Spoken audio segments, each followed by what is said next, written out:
So, Mr. Neal is recognized for 5 minutes. Thank you, Mr. Chairman.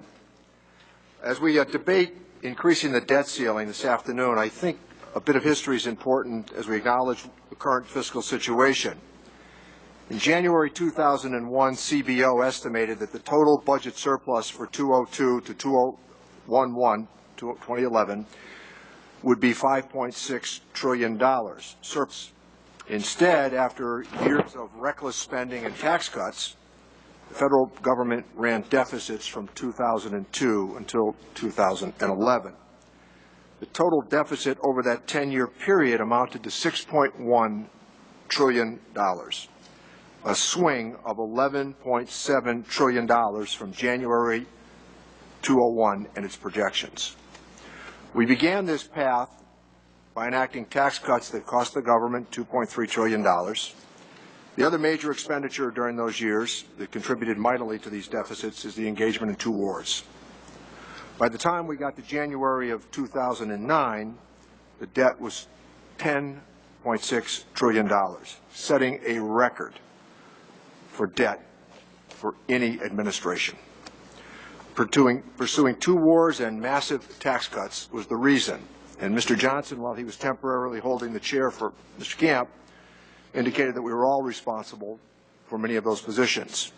Having voted against the war in Iraq and having voted against the Bush tax cuts in 2001 and 2003, I think I've earned an element of credibility on these questions.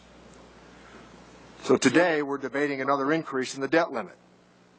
I don't understand how anyone who voted for the Iraq war could now vote against raising the debt ceiling. In reality, arguing over the debt ceiling is essentially an argument over whether or not we should pay our bills. We should pay our bills. This debt is about the past, not about the future. If you voted for the war in Iraq and the Bush tax cuts, the bill is here.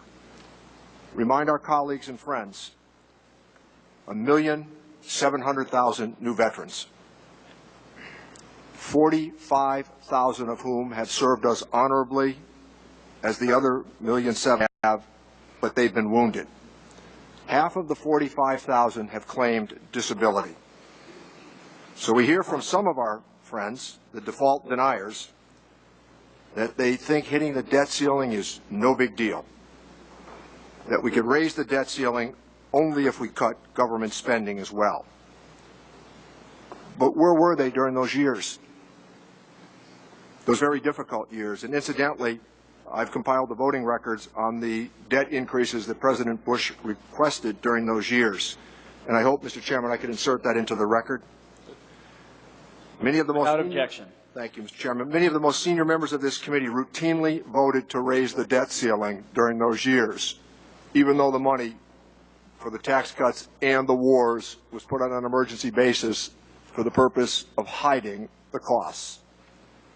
So I'm pleased that we're coming around to a more reasonable position today, and I hope that we're going to find a common path forward on many of these issues. Mr. Johnson, you state in your testimony that low unemployment depresses tax revenue, and this is the major reason for our current deficits and why they're so large. Once the economy recovers fully and the unemployment rate is lowered, it certainly will take some of the pressure off of these discussions, acknowledging there are long-term challenges that we have to address.